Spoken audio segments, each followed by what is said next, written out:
My Uncle Ed, I think he made home brew, which is, I don't know, beer. But we never did see my folks consume alcohol in any form. They called him the Dry Squad, and he was a Mr. Drivey that had a confection store here in Issaquah. One evening after everything had quieted down and all the lights were out, and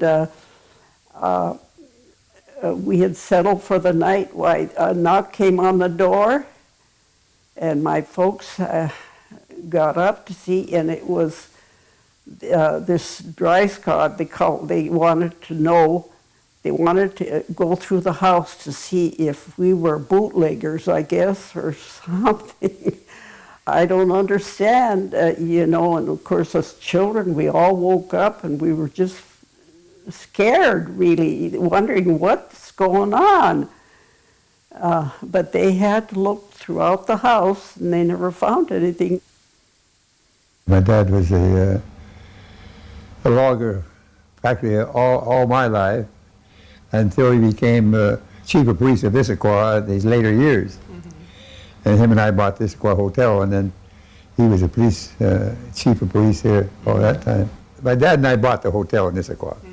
My mother ran the hotel, and I just filled in whenever they needed me. When he retired from the logging camps, they wanted him to be marshal. Lim Castagna wanted him to be the marshal of Issaquah. I was down at the hotel one evening. A call come in that a woman has called the police because her husband had locked her outside the door. And she didn't have any clothes on. So Dad said, come on with me. So I got in the car with him and went over there. It's just about a block and a half now from the hotel. And he took off his coat, put it around the woman and knocked on the door. Told the guy to open the door or he's going to break it down. So the husband come to the door. They've both been drinking, you know, and so he come to the door and put him in there, and he straightened this guy out and got the argument over with, and we went home. But it was quite an experience for a young guy like me. He knew all the beer parlors, you know, and there was 2 grocery stores and 8 beer parlors, you know. All he did is go from one beer parlor to the next. If anybody got in an argument or fight over cards or something, you know, he started up. Even his dad, he had to put his dad in jail one day. His dad was about, I don't know, 80 years old or more. And he was in this beer parlor, the log cabin, and sitting next to a lady there. And he was buying this lady a beer once in a while he was drinking. And then they come in and sit down beside this lady, and he's going to buy this lady a beer. My grandpa got mad because he's interfering with his association. So, but Dad was called, and he went in there. He got a hold of his dad and took him out in the street, and he says, now, I said, for that, now you're going to have to sit in the jail, he says, so you sober up. So he took him up to the jail and put him in the jail. That's where the jail is today. And put him in the jail, but he didn't lock the door, see. So him and I, it used to be a big brick building right at the end of the hotel there. So him and I stood there, and he said, now you watch. And pretty soon, here come Grandpa out of the jail. Got on the railroad track and went down the railroad track going to beat 60 for home. I was coming home from work. I worked night shift. And right by the log cabin hotel, there was two couples there. And I guess somebody got jealous of somebody else, and they started to have a fight out there in the street. And I thought, well, and I was just coming home from work, see. I just got through the stoplight and coming up the road. Of course, there was no stoplight 7 days, but coming up the road, and I seen this commotion going on in front of the beer parlor, see. I seen my dad there, and there's 2 men there, and one woman is beating my dad on the back with her purse. And so I jumped out of the car and ran over there. I was going to give him my hand. He turned to me and he said, whose car is that out in the street? I said, that's mine. He said, get in that damn car and get it out of here, he said. And this woman was beating him on the back with it. So he took these two service people and put them in jail. He was a little bit taller than I was, but he was real husky. He used to do all the boxing in his younger days. Some days it was around Issaquah Rodeo here at baseball diamond, there was a grandstand about 3/4 of the way around it, you know. And out from the grandstand was the woods, a lot of trees, you know, all trees there. And they had rodeos there every year. I rode in the rodeo. I had 2 uncles that rode in the rodeo. And so I got into the pony races and stuff like that and ride the cabs out of the chute and stuff. But we was all under the grandstand there, standing there. And the old man said, my dad says, you guys want a drink? He says, I got some beer hid out there in the bushes. He said, I'll go out and get some. He says, okay. So about 3 or 4 guys stood there waiting for him to bring back some beer, see. So I was standing there. Pretty soon my dad come back and he says, you know, some son of a bee stole my beer. And there's a young stand there, I guess, I don't know if he stole it or not, but he popped up and says, well, that was pretty good beer I had, and bang, he hit him, see, knocked him down cold. I thought he killed him. I started crying and everything because I thought he'd go to jail and everything.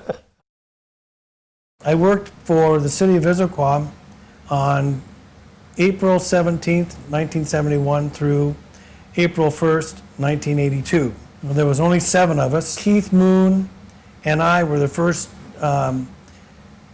individuals that were hired by the city that had even college educations at all.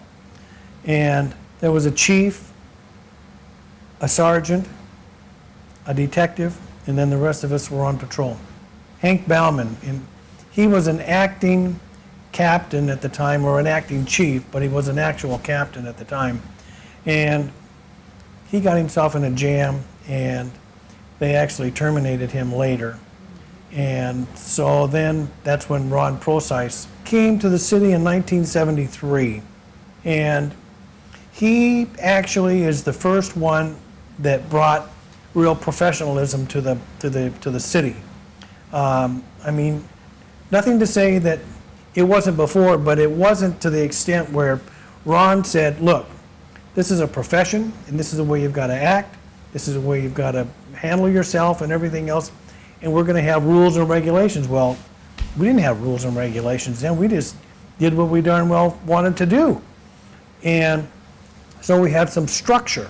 Then he and Mayor Hanson, they got into kind of a not a disagreement or an argument, but it was over the retirement, and Ron was not allowed to join the state retirement system that I'm in now, and was then.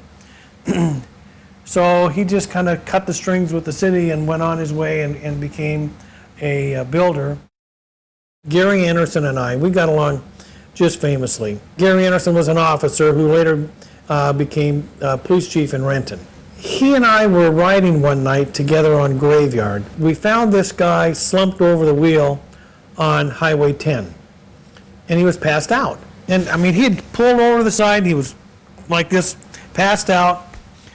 So Gary walks up to the door and he goes, hey, this guy's, he's sleeping. I think he's drunk. So we said, okay, let's go have some fun with him. So we started running in place and banging on his window saying, hey, pull over, pull over. Well, the last thing the guy remembers is driving, doesn't remember pulling over and going to sleep. Well, all of a sudden he's putting his foot on the brake because he's already stopped. So we ended up arresting the guy for drunk driving. But I mean, he was just hammered. That was kind of one of the fun things we'd done. Well, we didn't have rules there was no such thing as going to the police academy, in fact. There was no training other than they drove us around the city, or they drove me around the city for a couple hours and pointed out that, like, the southeast section is our names of pioneers, the northeast section is our names of trees, and then there's Squawk Mountain, and then there's Northwest Center, which was out by the Rowley Real Estate Agency. So we just kind of learned that way, and we had to buy our own guns, we had to buy our own uniforms, we had to buy our own ammunition, we had to buy everything all by ourselves, and plus we didn't have any real training at all. I mean, it was just unheard of. And so that shortly came on. I think 73, 74, people started going to the academy. I finally went to the academy probably 6 years later after my initial employment, there wasn't any Washington State Criminal Justice Training Center, like in Burien, like there is now. And so we all went to what they call the pig farm, which was the Seattle Police Department, and it was actually an old pig farm. Very seldom did we ever work with another person. There wasn't enough of us. So we would work on our own by ourselves. You could see and feel a big change because now people were doing things in a more standard and structured manner, where before it was kind of like, all depends on who's working what and all that sort of thing. We were blessed with good judges. They would sentence people to jail, because we had our own jail at the time, but they were good about letting them out to go to work. So they would have to, in fact, they would even let them go home and eat dinner, then come back and sleep the night in the jail, get up in time to go home, have breakfast, and then go to work and then come back. There was never a day in my 32 years of law enforcement that I've ever hated my job. But I can say that early on, it was a lot more fun because there wasn't any rules. You just kind of made it up as you went.